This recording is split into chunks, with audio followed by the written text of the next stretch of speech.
আসন্ন ফিফা বিশ্বকাপে ইরানের অংশগ্রহণ নিয়ে জটিলতা কাটছেই না। যুক্তরাষ্ট্র, কানাডা ও মেক্সিকোতে যৌথভাবে হতে যাওয়া এই আসরে ইরানের গ্রুপ পর্বের ম্যাচগুলো অনুষ্ঠিত হওয়ার কথা যুক্তরাষ্ট্রের মাটিতে। কিন্তু যুক্তরাষ্ট্র ইসরায়েলের সঙ্গে চলমান সংঘাতের প্রেক্ষাপটে নিরাপত্তা নিয়ে শঙ্কা প্রকাশ করেছে তেহরান।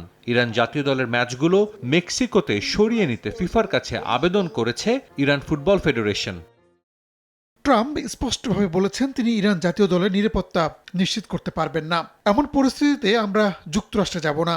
বিশ্বকাপে ইরানের ম্যাচগুলো মেক্সিকোতে আয়োজন করার জন্য আমরা ফিফার সঙ্গে আলোচনা করছি। আমাদের অনুরোধ যদি ফিফা গ্রহণ করে এবং ম্যাচগুলো মেক্সিকোতে সরানো হয়, তাহলে বিশ্বকাপে ইরানের অংশগ্রহণ নিশ্চিত হবে।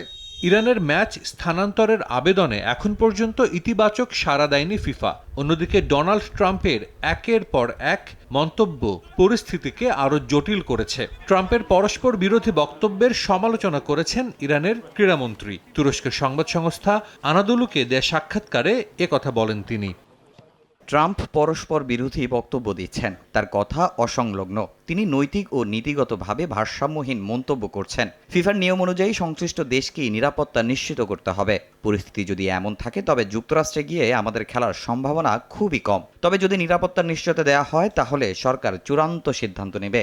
ফিফা আগেই অনেকটা স্পষ্টভাবে জানিয়ে দিয়েছে বিশ্বকাপের ম্যাচগুলো ড্র অনুযায়ী নির্ধারিত সূচি ও ভেন্যুতেই অনুষ্ঠিত হবে। সভাপতি জিয়ানি ইনফান্তিনো সম্প্রতি জানান ভেন্যু পরিবর্তনের কোনো পরিকল্পনা নেই তাদের।